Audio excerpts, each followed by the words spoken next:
a bunch of folks have called in to give us their memories of Jerry West, but the person who I know that knows Jerry West the best that I've met and I know of is Suzy Shuster, the Emmy Award winner and co-host of What the Football with Amy Trask, and longtime reporter covering the Shaq Kobe era. Suzy, back here on the program. How are you, Suzy Shuster? What's up? I'm okay. I'm just so sad. I have been talking to a lot of people that worked with me during the years in which I first met Jerry, and we're all just filled with such a huge sense of loss for a man that was so elegant. And that's the word I always used for Jerry West. So kind and elegant. I met Jerry in 1999 when I was working for Real Sports with Bryant Gumbel, doing a profile on Kobe Bryant, which I believe would air in 2000. And I reached out to interview him. He welcomed me to his home. I got to meet his wife Karen and his son Ryan at the time, who I'm still close with, and I began a long-term friendship with a legend. And I remember telling my brother Scott that I'd met Jerry West, and he said, "I can't believe this. Do you understand?" And he would always say things like, "Do you understand the ramifications, the meaning of this?" And I really did. And you were right. I heard you talking earlier, Rich. I mean, there were just so many years where I got such a kick out of the fact that Jerry West would take my call, and I got to have lunch with him and get to know him personally. But he was just so incredibly kind. And I think in a world right now in which kindness is at a scarcity, he was one of the people that welcomed me to Los Angeles and really treated me so beautifully my entire time covering the team and beyond that. And the loss is just tremendous today. What other sides of him that you're willing to share with everybody here, Suze? I feel like he was so misunderstood. I think winning time contributed terribly to how people perceived him.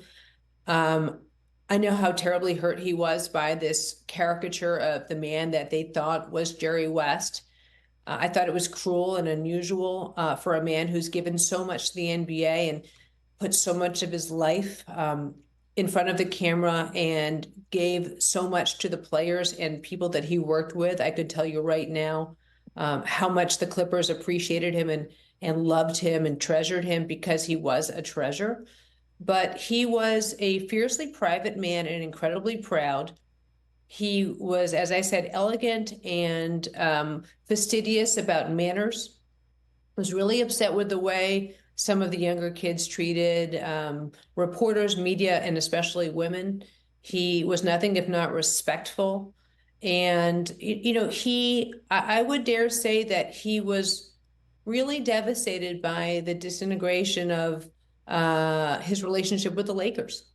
And I think that there was no love lost there, but I think that he was very hurt by the way the team treated him over the last, I would say, decade and a half.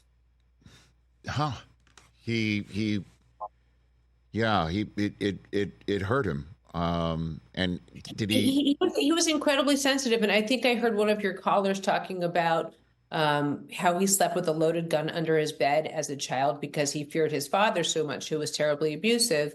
He endured terrible psychological damage as a young child and growing up. He lost his brother in the Korean War. He loved to share and he loved to chatter and he loved to have these wonderful, deep conversations. But he was very guarded in a lot of ways, and also he had for a man who lived so much of his life in the limelight, he did have thin skin. But what's wrong with that? He showed his emotions, but there was a wounded nature to his soul, and I think you referred to that earlier. But I will never understand how the Lakers allowed this relationship to disintegrate the way that it did. For a man that has given so much, for a man that orchestrated Showtime, for a man that brought Shaq and Kobe together, for a man who gave so much of himself to the team and to basketball, I will never understand how it came to this. And you did sense that he was deeply hurt by that. is what you're saying. Yes, 100%, and for good reason. Suzy Shuster here on the Rich Eisen Show. And then his relationship with Kobe. What did you witness? What did you see? I mean, what I loved about it was that he refused to. He treasured and adored Kobe, but he also wouldn't back down to him. He really felt that he needed to be another father figure to Kobe and tell him when he did wrong, because there was a fair amount of time when Kobe surrounded himself with only those who would tell him that he was right. And Jerry never would be that person. I think Shaquille O'Neal would be the person who would say that as well. He was incredibly close to Jerry and loved him. And again, Shaquille had a different background. He had a drill sergeant as a father and really respected and appreciated boundaries. But I feel like Jerry wasn't afraid to say how he really felt to these players. You ran a soundbite earlier when he talked about how he cares most about players. It wasn't just how they performed on the court. And obviously that great soundbite about him talking about Kareem Abdul-Jabbar and how he wanted him to work harder really reflects who Jerry was. This is a guy who himself took a rusty hoop and pinned it to the side of a bridge in West Virginia because he knew that if he missed a shot as a kid that he would have to run down a riverbank and find the ball in the river. So he said that way you don't miss a lot of shots because you don't want to have to keep going down that riverbank and getting wet. He was all about hard work, and he was all about showing up, and he demanded that of his players. And I don't think there's anything wrong with that. Mm-hmm. What do you think he and Kobe are talking about tonight? You know, it's so funny you said that. When you called me this morning, my first thought was that. My first thought was that. You know, it's funny. It's not like either one of them was a daily part of my life, but right. Just last week I hadn't heard from Jerry in a bit, and I sent him a text because you know I loved having him in my life, and I really treasured it. And I saw him a bit of time ago over at the tennis club where he'd meet up with some of his like favorite old timers, and he'd always say, "Come on over and sit," and he'd always bring me into the conversation. And I just feel like I think that Kobe is going to greet him with the biggest hug. I think he appreciated him. There were two men who cared so much about their image and so much about who they were and demanded such excellence of themselves. I hope that they'll just get together and give a hug and say that we did really well down there. Yeah, he wasn't well of late. I know that. I know you know. I don't. Again, you share whatever you want to share, Suze. But I mean, you know, he was such a private guy, Rich, that I really struggled. I was talking to, which is why also I'm assuming you don't want to explain what happened with him in the Lakers. That's for him and his family to release, not you. You know, there's a difference.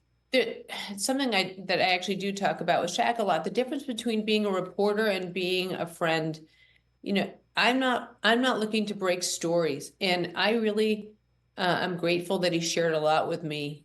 I think it will come out. I know it'll come out. I'm sure maybe he had an agreement with the people to be able to tell it after the fact, but that wasn't our relationship.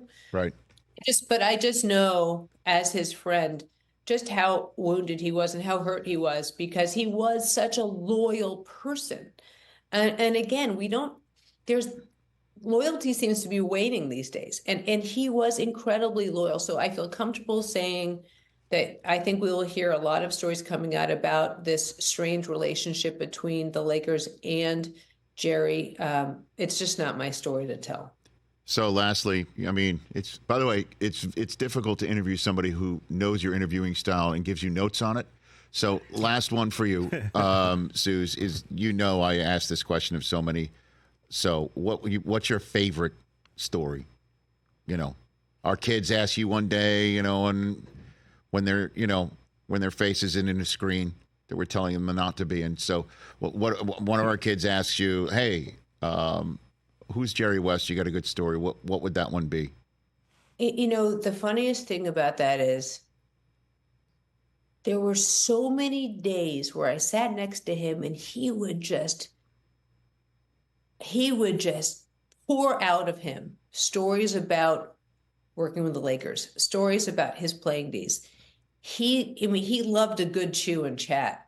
And there were so many times that I'd sit there and say, I can't believe I'm listening to this. Right. And like how lucky it was. And I'd usually then go call my brother and tell him everything, or I'd call you and just say, I can't believe this. But so I wish I could give a more specific answer, because I know sitting in your chair how annoying it is when No. they don't the answer that you want. No, but I mean, but he would dish, right? TJ, He would dish, yeah, right? I mean, He would TJ dish was, too, right? TJ, I think, was telling you like that was the true guy. He loved to chat and chew, and he loved to like unpack things. And as a basketball fan, you'd sit there thinking, I am sitting next to the legend, but man, he's mad. And boy, does he want to chat. There's the soup she made him. Oh yeah. And by the way, I gifted him the Tupperware, Chris. I knew that he kept it. I knew he kept it. He is Jerry West. I mean, but And Suzy, you're so Don't bring right. that back. You're so right. After his segment would be over, it'd be the top of the hour. He'd be just standing around talking with us, and the music would start playing, and we're like, "Sorry, Mr. West, we have to sit back down and get on with the show." Not that we're kicking you out, but But also, and Chris, like you guys know how hard it is to get, great guests in studio. Not for you. Like you said, TJ, he's like, yeah, I don't feel so great. I say, you want me to make you some soup? He's like, yeah, why don't you do that? And again, look, I judge people by their relationship with their kids. I think Ryan West is just a stellar individual with the same integrity that his dad had. And I kind of get a kick out of having seen him grow up, especially in the business. You can tell a lot about people by their family, right? Correct. And he was just such a stand-up guy. And my prevailing memory over almost anything else was coming to his house when I was at Real Sports, and I was about 25 or so. And just, he opened the door, he ushered us in. He was so kind. And when I told him I was trying to get a job in Los Angeles, he said, let me know if I can help you in any way. And then when he came the first day that I saw him, he said, you made it, you did it. I just forgot it until this moment, like at my first or second Lakers practice. And he remembered my name, and I was nobody. I was just, just starting Fox Sports Net. And he's like, you did it, you got the job, you didn't even call me. And that was something that just, I think maybe that little tiny snippet shares who he was. He cared enough to remember your name. He cared enough to be kind. He was unceasingly elegant. He was always the Natalie dressed man who walked in the door. He was the kind of man that would hold a door for any woman that would come. But again, he felt so deeply. And I bring it up one more time. I think that we will learn more and more about the depth to which this relationship disintegrated. And I think that it's such a shame. It's such a shame to not worship and appreciate every single second of the relationship any team could possibly have with him. I know for a fact the Clippers do. And I know for a fact, as you said, the Clippers were the ones to release the news today. And he loved working with Steve Ballmer. He loved having somebody who would listen to every piece of advice he ever had. He felt heard and appreciated. And I'm really appreciative of the Clippers for how they treated him. I wish everybody could have had the opportunity to sit down and have a lunch with Jerry West like I got to do so many times. Well, you're the only one I end this interview with by saying I love you. I'll see you later.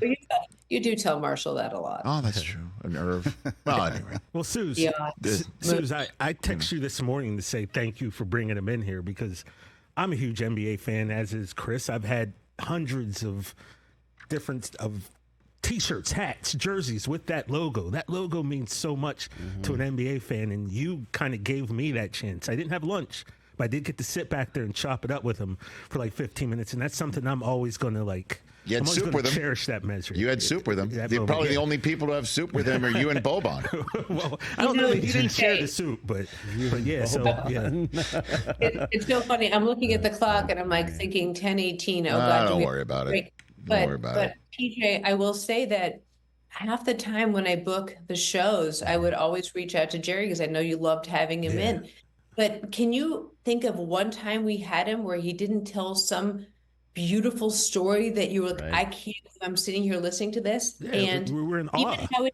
how he expounded on the 3-point shots, how he expounded on the relationship of Shaq and Kobe, how he expounded on Kareem and the difference between teams in the 80s versus the teams now, the young players, what have you. There wasn't a time that he came on that he didn't tell some story that was spectacular that you hadn't heard before. Yeah. And like you said, Chris, he never liked doing phoners and he never liked doing Zooms. He liked doing in person because he felt like he would never be misconstrued if he was actually sitting there.